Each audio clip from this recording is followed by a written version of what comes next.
process all the time. Kush janë ekspertët që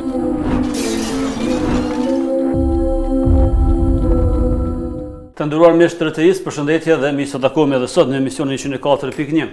Për sot do të flasmi për komunikacionin e politikës për komunikacionin rrugor, për problemet në komunikacion Prishtinë dhe Mexher, për shenjat e komunikacionit, për trafikun më konkretisht, bashkë me ekspertin e komunikacionit Bekim Ahmetin. Nderuar, përshëndetje me seve. Faleminderit për ftesën, mirë se jeni. Pra, nuk do të flasim për politikën, por edhe komunikacioni është goxha lugë sikurse politika, vetëm se në komunikacion janë disa shenja që nuk ndryshojnë, ato të cilat i ka bërë që ka bërë, vetëm se do të shpeshtimi i shenjave, disa rregullime të vogla në krahasim me politikën e cila ka tjera probleme. Si është gjendja e komunikacionit në Kosovë? Komunikacioni ndihmon politikës de facto, edhe shoqërisë në përgjithësi. Komunikacioni ka disa definicione. Shoqërisë po, politikës s'pedi në çfarë kuptimi. Disa definicione ka komunikacioni një prej tyre që më pëlqen mua më shumti, thot komunikacioni është degë ekonomisë e cila paraqet vazhdimin e procesit të prodhimtarisë. Prandaj ka karakter prodhues. E as politika, e as një porë e jetës, sot për sot nuk mund të funksionu pa një komunikacion të mirëfillt. Apo thonë ndryshe nëse shkoni dikon në një vend dhe shihni që komunikacioni është në nivel shumë të mirë, dini që ekonomikisht ai vend në rregull. Ose kundërta. Atëherë, për filloj me rastin e fundit faktikisht në Mitrovic ose në drejtë Mitrovicës, e kemi disa foto që u bë pak zhurmë, por aty kishin edhe ti prezant, apo? Po isha stadionin nëse s'po gaboj. Isha një pej aktorëve. Një pej aktorëve. Që e zbulum studiat juaj se në asnjë studio nuk e dingullosh. Po nishe se s'ka ditë që ti që ki bosh sosane se nashta s'ke qenë bashkë mirë. Regjia nëse kemi disa foto na e çet në ekran, edhe po i komentojmë bashkë. Që është e para? Zoran Xhenxheç. Po shumë e përfolur, është kryeminist i Serbisë. De facto kjo është e fundit që kemi ndrru, ka qenë unë jam zgjuar ditë në ora 5:45, edhe kemi shkuar dikon në 6:60 diçka, jeshëm në veri të Mitrovicës, arsyeja ka qenë që mos të ketë protesta për janë të serbëve dhe kryetari i komunës veriore të Mitrovicës mos të vi, edhe gazetarët edhe kemi ndryshu sepse nëse mundet regjia pak më mbrapa. Shkoj një foto tjetër regjia nëse kemi, po e kemi më dërgu. Po kemi edhe një ku kemi Isa Buletinën Kjo Isa Buletin edhe çfarë aty ku je këtu? Po patjetër Isa Buletin edhe Zoran Xhenxheç janë më një shtyll. A çka ide bashkë Isa Buletini Zoran Xhenxheç ishte jotja apo kujt ishte bashkë me një shtyll? Janë çuditshëm, po më interesant kuptimi i asaj që jo se besa nuk ishte ideja ime kjo, po rruga ndohet, na e emërtojmë rrugën kur ka një distancë 100 metra. 100 metra matutje. Edhe zakonisht i ka po mënyet. Për shembull, nëse a keni lutur me pas problem në shtyll Zoran Xhenxheçi dhe Isa Buletini? Jo, aty është tendenca edhe gjë që unë mendoj që është faktike, që na nuk jemi kundër serbëve, as të Kosovës, as mbrana në Serbi. Na jemi kundër atyre të cilët na kanë vrarë përsekutu për 200 vjet, edhe kundër politikës tyne shfarose, edhe jam kundër sot asaj dite, po nuk jam kundër popullatës civile që jeton edhe punon gjithandej, sepse na nuk mund t'ja ndryshojmë identitetin serb, as kem provu asnjëherë në zotin. Këtë mendim se kanë pasur serbët që ka pengu ky emërtim. Jo, ata në një formë nuk e di ç'është presin Isa Buletinin, për arsye që dim historikun e Isës, mirë po na Zoran Xhenxheçi. A i ndje rrezikum në çet fotografi? Jo, këtë do është edhe me më ndërlidh ndërkohë, jo as pak. Unë mendoj që policia e Kosovës, më thonë drejtën, edhe qeveria kalume ka bërë një punë jashtëzakonisht mirë, ku duhet me pranu, ku do të thotë jemi kanë shumë të sigurt, edhe as tendencë për eskalim situatës nuk ka pasur. Mëra me punu mas andej çka nuk shihet prapa skena, mëra me punu të rritë. Situata është e qetë, po më ne u pajtuam po këto tabela, po këto amërtime. Absolut po, dhe më thonë ndryshe edhe nuk i pyet askush sepse legislatura e kalume apo kryetari mandatari kalum e ka aprovu në kuvend komunal që t'jetë këto emërtime. Ligjërisht është punë e kryme. Po, edhe për 10 vite s'mund mi ndryshu emërtimet. Sado që mujnë me protestu, është vetëm veri apo në përgjithësi është i rregull? Po është si rregull kjo, kur do të thotë aprovohet në kuvend komunal për 10 vite tutje nuk kemi mundësi të ndryshojmë këto. Tash nëse një lagje, shembull, po supozojmë lagja ime më në nshime sepse ky emër po pajtohemi ose kemi një emër tonin të një profesori, të një hoxhe, shembull për më ndryshu. Sa kanë pas efekt të ndryshime çaj peticion komun këtë rast, që më ndryshu çaj emër. Unë që di për në veri edhe atë sa kam informacione. Po, atë sa kam informacione sepse Agjencioni Kadastrali i Republikës Kosovës mi merr vendimet kryesore. Do të thotë e bën hartën, i vendos numrat, i vendos e paraqet rrugën që ka nevojë për më bëjë emërtimet, pastaj kuvendi komunal i komunës vetëse i emërton. Unë tash nuk pe di që ka rregullore të komunat të tjera. Pra dallojnë komunë me... Po mundet edhe me dallu, po unë se e di, atë sa mora informata, për Agjencionit Kadastral ma thanë që për 10 vite në verit Mitrovicës nuk do të mund të largohet Isa Buletini prej sheshit në veri. Po e lën verin, po më gëzon bukur shumë, thonë ndryshe. Sigur, dhe djetë qetë një faforme. Po, qetë edhe e meriton ai vend, sepse këtë territori i Republikës Kosovës është jonin, asnjëherë nuk kemi bënë një zaptim dikujt tjetër, po të tjerët na kanë bënë. Po e kthehemi, përpunoj disa fotografive të tjera që kemi përzgjedhur bashkë me regjin. E kemi diskutuar edhe në këtë emision edhe më herët, ke qenë prapë për të lëvinë që shkaktuar kryesisht në Prishtinë, ndonë se unë sapo e shoh, më vjen nga Suhareka. Të pas problem edhe Suhareka me komunikacion së fundmi, nuk është një javë, 2 javë, është me muaj do thotë ka problem, do thotë është qytet e vogël ose Malisheva ose por më duket që ka dalë zonën e Prishtinës, por ka një farforme, një arsye sepse është ky qytet dhe e dim shifrat e veturave që hyjnë në Prishtinë. Problemi i Prishtinës pothuajse po kalon edhe qytete të tjera. Çfarë po ndodh? Hajde Prishtinë përfaqësojmë për Parimramën. Po them kushtimisht, por çfarë kanë komunat tjera këtë rast ose kryetarët e komunave tjera? Po, në asnjë qytet të Kosovës, edhe të i marrë për bazë qytetet që i përmene, nuk i kanë përri ekspertat zgjidhjes problematikave në komunikacion. A ju kontakton dikush juve? Po, na ka kontaktu, edhe na kontakton aty ku për shemb. Edhe vesin fakt. Këto jo. Vendimarrje. Jo, në vendimarrje ti mjafton me kon drejtori politikës.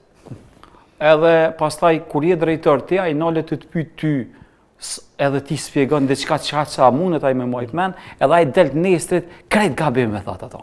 Apo kupton se ai nuk e kupton thelbin, nuk e njeh problematikën e komunikacionit. Për çfarë arsye komunikacioni do të vungë kësaj? Që kjo vujtje në komunikacion, a janë për shkak të shenjave që ka mango, për shkak të mangësisë rreth rrotullimeve, semaforave, apo është për shkak të projekteve që duhet të bëjnë një kryetar komunë ose një komunë për mja lehtësu qytetarëve, si është Prishtina, po edhe për përgjithësi. Tjetër kënd është problemi krejt. Nëse marrëm për shembull Austrinë si vend, e Vienën si qytet, veç dashta me parafrazu diçka, aty thotë që kryetari i komunës thotë i kom shpall luftë automjeteve të udhëtarëve, që i bjen automjete vogla, në automjete të udhëtarëve i thojmë automobilave. Do të thotë komunikacionit vetanak i kom shpall luftë e jam pro atina publikut. Te na është e kundërta. Na i kena shpall në një farë mënyrë verbalisht luftë komunikacionit publik e kemi favorizu automjete të udhëtarëve. Gjatë që e kundërta me Evropën e kemi bo. Do të thotë çka ish dosh me bë? Ish dosh me bë që transporti publik të jetë shumë më efikas. Qysh?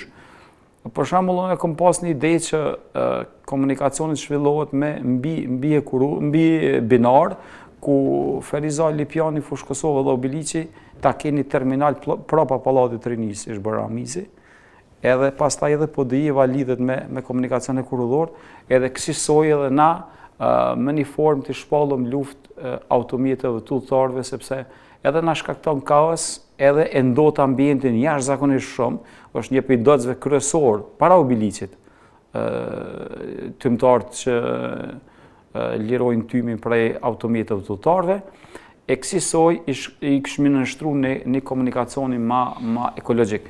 Ka zëra prej disa ekonomistave dhe juristave që punojnë nëpër komunë, kryesisht në komunë Prishtinës, ku thonë që komunikacioni mbi shina është demode. Imagjinoje, krejt Vjena, pjesa dërmuese e Vjenës, u mvarke prej komunikacioni mbi shina. Sa është lehtë më implementu që ke qeverisur në Kosovë? Asnjëherë. A ka infrastrukturë gatshme në forme sepse ndërtimi është i bëri shumë rrugë. Po, asnjë punë nuk ka pa rrezik në këtë jetë. Na gjithmonë jemi në rrezik çdo punë që fillon. Në prezant te pjesa në qendër realisht ku është rruga e trenit është duke ndërtuar, realisht është ndërtuar banesa. Pra në formë ka mbyll të stacion autobusave nëse edhin padyshim atë pjesë do të jo për zotin, nuk e pas na ditë. Faleminderit që më informove. Jo nuk e kam ditë edhe pse kam punuar për Zren edhe tregova se sot punova. Po, nuk e pas na ditë shumë interesant. Adin është një informat që është jashtëzakonisht shqetësuese. Në gjatë që me konë e kundërta, imagjinojnë çfarë nivelit vetdijes jem si popullat, po çdo gjë është me rrezik. Për shembull, unë moj mend që në kohën e mos gabofsha ka qenë kryetar komune Ismet Beqiri asë kohë, ku qyteti pomnej Turqia e kryesisht Stambolli pat më na jap lokomotivat dhe vagonat për tramvaj, kurse Austria do ike me bë trasim, dhurat. Nuk e di pse se kanë bë, nuk e kuptoj pse. Tash imagjinoje kësaj, po mirë po tash na shkojmë ndërtojmë autostradën Prishtinë-Xhilana, po. Ne ndërtojmë për shembull atje pej Prizren, gjatë që ka një numër bukur të vogël të automjete dhe mjafton një rrugë nacionale që e kanë. Edhe të tash imagjinoje në vend që të rrugën prej Ferizajt me lidh autostradën në Xhilan, na shkojmë e njekëm një tras të rejt autostradës edhe bëjmë shpenzime koti për mendimin tim është komplet. Ma mirë i shkon ta kishim lidh autostradën Ferizaj-Prishtinë. Ferizaj-Xhilan, po më Xhilan-Ferizaj Prishtinë, kësaj të shkon. E tashti, ose mos të ishte ndërtu hiç fare kjo, edhe ta kishim rregullu tramvajin çka po them unë me bë. Do të thotë mi lidh këto qendra. Edhe i shkon super mirë. Pastaj hapin e dytë. Nuk është pa kosto, po na jemi shtet, na jetojmë mbi thëngjell, ku kishme mujt me pas tyrat mëdhaja për rrymes elektrike dhe si rezultat i kësajna, gjitha do të kishme më rri. Unë mendoj që ndoshta edhe nuk din, po ndoshta s'ka vullnet. Kanë erdhur çuditna sa neglizhent janë ndaj komunikacionit edhe rrugëve në veçantë. Po i shohim disa fotografi bashk dhe po komentojmë nëse regjia është gati, fotografinë e parë. Kjo është komunikacioni i rregullt ose i njohur në Prishtinë në shumicën e rasteve. Edhe është semaforat janë krejt me kohë fikse. Që nuk janë semafora inteligjent, nuk janë me detektor, ku shpërndahet drita e gjelbërt kur ka nevojë, apo optimalizohet drita e gjelbërt aty ku duhet, ose nuk ka një qendër kontrolluese. Absolut po, kjo gjendje është çush ka qenë në vitet 1970-74, vetëm numri i automjeteve është rrit. Kurse semaforat janë në gjendje të njëjtë. Semaforat e rinj, pra e lehtësojnë pak a shumë? Për shkak se jo, semaforat kështu dekorativ janë veç, kurse semaforat nuk na duhen shumë dekorativ sa na vyjnë inteligjent. Do të thotë nuk kanë pajisje inteligjente ku i detektojnë valën e gjelbërt. Imagjinoj tashti, për shembull ti del edhe pret në dritën e kuqe, kurse këta tjerë nënën tjetër semaforit është drita e gjelbërt, nuk ka fara automjete, edhe ajo është koti. E tashti, ishëm na në Itali, në Padova, te një kompani e cila quhet La Semaforika, dhe shishëm qysh është pajisjet inteligjente dhe këtë janë dollu, po poshtë që vendosën në tokë, dhe pastaj të epte kontroleri, i pronëm kontrolerat e ri, i pronëm gjithë shka, po veç lupot nuk i vendosën për me shpërnda që të valet e gjelbër që duhet, po jena mësu që shto një farë sistemi nëse mujnë me qujtë. Shkëm me foton tjetër të radhës, regjia? Imagjinoj tashti tank ky hekër në qendër qytetit, pa kur çfarë arsye, edhe semaforat, siç po shihet, nuk po punojnë kanë. Do të thotë nuk e kanë një linjë ose një linjë me pas direkte që semaforat me funksionu të fundit me rrymë, ose s'ka rrymë veç veni, paktën semaforat me pas. Unë mendoj që gjendja gjithandej nëpër Kosovë, pa dallim kush është tu qeverisë, në veçantim Prishtinë, është një gjendje kaotike në komunikacionim. A i shep push butonat aty, se di sa po mundi me vrejt, ku është ai personi me biciklet, ku zakonisht nuk lëvizin në rrugë, po lëvizin në trotuar dhe rrezikojnë qytetarët. Të paktën këtu aty e shty, po gjatë që më ka rënë sy. E tash është një push buton i verdh aty, nuk e di sa më shihet. Push butoni ekziston, po asnjëherë nuk funksionon. Nuk kanë funksionuar çish për fillimit. Dhe që është ta përrejtë shi. Po, është thjesht dekorim edhe kurse tjetër. Edhe push butonat nuk funksionojnë në qendër qytetit, ata funksionojnë aty për shembull kur nëse e shihni te i kanë thonë te xhamia arabe aty te Lakrishta, aty ish dashur me funksionu push butoni kur e shtypin qytetarët, atëherë mas 10-15 sekondave ai i detekton numrin e komësorëve dhe funksionon asnjësoj. Për shembull ka raste edhe kur komësorët shumë herë kalojnë vende pa vend, e rrezikojnë po mënej anën e rrugës, në dy anët e rrugës lëvizin, edhe rrezikojnë vetveten e vet dhe rrezikojnë tjerë që me automobil, gjatë që në për vende tjera kushton deri 75 euro xhoba nëse del aty ku nuk ka vend kalim shumë për. E shohim bashkë edhe fotografin tjetër.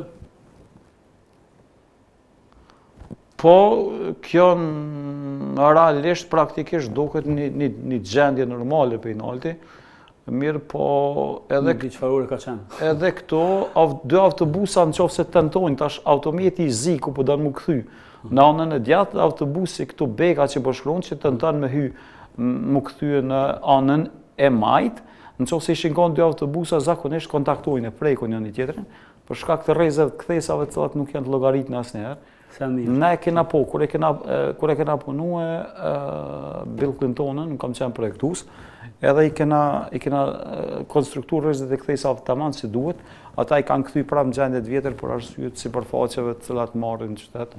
Edhe kësaj praktikisht dy autobusa nuk mund të kalojnë, do të nëse njëri kalon kënej dhe ky tjetri kënej, duhet ta kenë që distanca në mes duhet të jetë paktën 1 metër, si element sigurie, kurse këta nuk mund me kalu kësaj, po gjithmonë e pret njëri tjetër për arsye se rrezet e kthesave janë shumë. Kemi edhe një fotografi tjetër.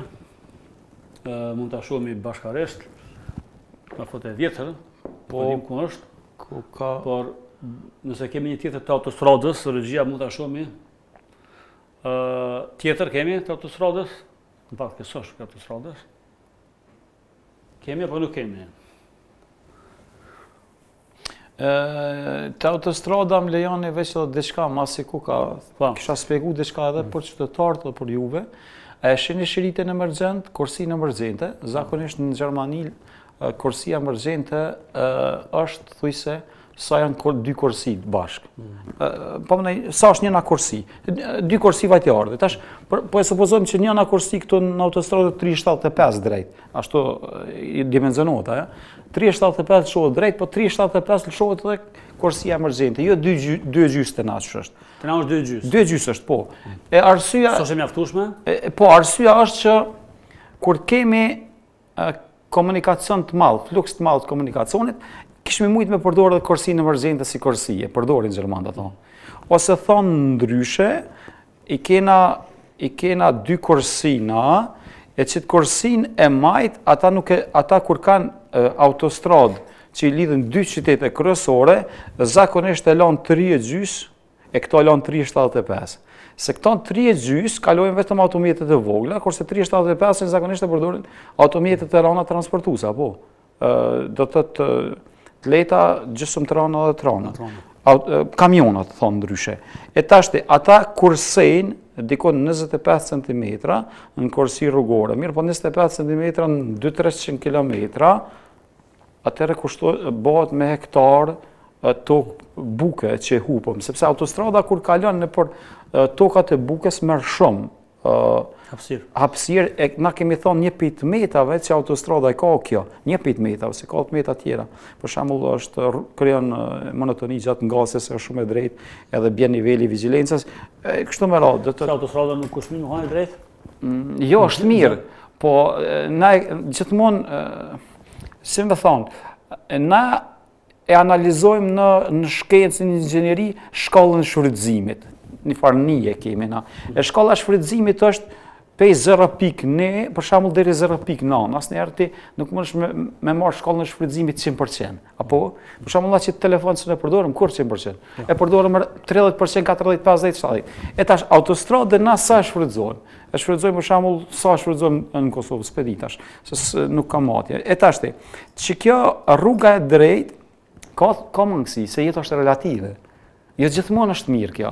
Për shembull, rruga me kthesa ty t'jap vigjilencë gjithmonë, ti je gjithmonë vigjilent. Ana atëherë e kthejmë rrugë me kthesa, po jo se kjo është më e shfrytëzueshme, që thonë këta më e spullësh, më e shfrytëzueshme, më e përdorshme.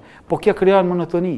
Për shembull, në komunikacion thojmë mjekësitë komunikacione nuk di që përdorin mjek, këto jam lajko në kësaj fushë, po theke me një mënyrë nxen xhumi, bjen gjakun trup, nxen xhumi, e nuk dihet pse harxhohet oksigjeni në kabinë. Duhet her pasere me çel xhamin me marr oksigjen të pastër. E krijon monotoni, imagjinoj kur gjë nuk sheh, veç drejt. Edhe ajo krijon monotoni, edhe pasivizohesh. S'ka më rresh. Nëse guxet pyet pra pe bie që autostrada e Shqipërisë është më e mirë se jona, Jo, pjesë. Jo, nuk është rahat asnjëherë ajo shumë. Jo, s'është ngadalë tani, se karakteri autostradës. Po, atë jetojmë mes dy ekstreme. Unë prapë po them nuk është keq, sepse na e kemi një parollë që thotë kur ti e shes që po të nxen xhumin, çka do të më bëj? Me pushu. Dush me pushu. Po, mund dal pak me pushu. Ose me flejt gjysore një orë, apo kupton, e sheh veten që nuk je mirë, atëherë më mirë është me pagu një hotel gjatë rrugës ose me hy në qytet, se te na nuk mundet me ndodh kjo se autostrada është shumë e shkurtër. Po për shembull në udhëtu për Gjermani, me orë tona më mirë është mund ol dikon ose Austri ose Evropë ose ktheu Kastamolli poshtë, më mirë është mund ol dikon edhe me pushu, sepse nuk e vren kur të vresh që je lodh tepër ose kur të vresh ti që duhet me pushu dhon shumë mundet me pas aksident. Për këtë arsye na po thonë që nuk është në rregull kështu. E tash kur dom na rrugën drejt. Për shembull, imagjinoje rruga Prishtinë-Mitrovica, është rrugë drejt. Në të kaluamën ka qenë 80 km, tash është 60. E regres. Po është rrugë drejt. E tash që rrugën drejt ty tërhek me ngas automjetin. Dalëm bashkë na, po, na s'mund e përballojmë.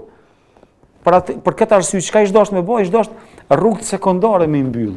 E mi lon veç dy segmente. Segmentin A dhe B, edhe rrugë sekondare mi lon sepse karakteri rrugës, kategoria e tretë nuk bëmë lidhë në parën, po kategoria e tretë lidhët në dytën, e tani na në dy segmentet. Ka lidhëmi edhe këtë ti e ki tani 80, 90, apo kupton? E kur është kësaj, duhet mi zvoglu kursit, që mos mi dhon apetit atina ti ai me lviz me çast shpejtësi çfarë ka autostradën. Jo 375 me kon kursia drejt. Po me kom për shembull 30-25. E kur është kursia ngushtë, automatikisht vjen shpejtësia, apo? Ç'është shkon logjika. Këtu te na Prishtinë-Mitrovica e ki kursin 375, kurse kufizimi i shpejtësisë është 60 km/h. Ose rasti tjetër, vjen pe Orllatit, se rrugën që frekuenton te. Tash kur vish pe Orllatit, vjen 100. Pa prit mas vjen 70. Kjo është e papranueshme. Na guxojmë me lviz, na guxojmë me ul shpejtësinë për 20 më pak ose për 20 më shumë. Gradualisht, jo më shumë se ti 70 ti dush me frenu. E frenimi pengon edhe ty si shofer, se ti mundet mos me kom vigjilent për krejt pak metra, atje me pas radarin ai ta merr patën shoferin. E këta e kumbo këtë kërkesë e kumbo ministrisë me ndrru këto. Do të me marr patën shoferin policia apo jo? Me qenë se jemi ka fundi dhe po do të me marë bile në Zvicër dush me shku me dërzu vete. Ato që ka thonë një ekspert, po praktikisht tentojmë që... Se në këtë rast, mërë shamlin 100 me 70 ose dëmon diferenca, në këtë rast nëse shoferi është vigjilent, dhe më thonë... Kjo është anomalie e inxinierave, nuk është anomalie e qytetarit. Polici thotë unë e zbatoj ligjin. Në Zvicër, në rast se ke kalu, a i ta qënë kërkesën edhe ti dush me shku vetë me dërzu lejnë. E unë e kum dëgjut një ekspert që thëtë që s'ka drejt polici ma morë patën shoferin. Na sohare kemi mangësi të ligjit në Kosovë, ligjin që kemi të Kosovës, na i bazohemi Konventit të Vienës.